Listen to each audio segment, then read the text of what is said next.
बिस्मिल्लाहिर्रहमानिर्रहीम।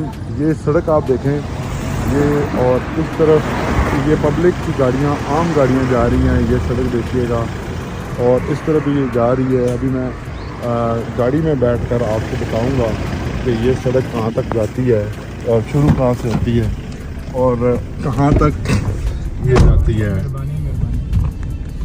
ये देखिए,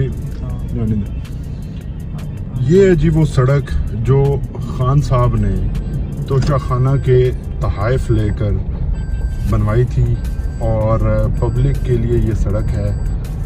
खान साहब के अपने घर को भी जाती है ये सड़क, लेकिन ये देखें कि आम लोग, आम शहरी, आम गाड़ियाँ ये सारी जो हैं यहाँ से गुज़रती हैं।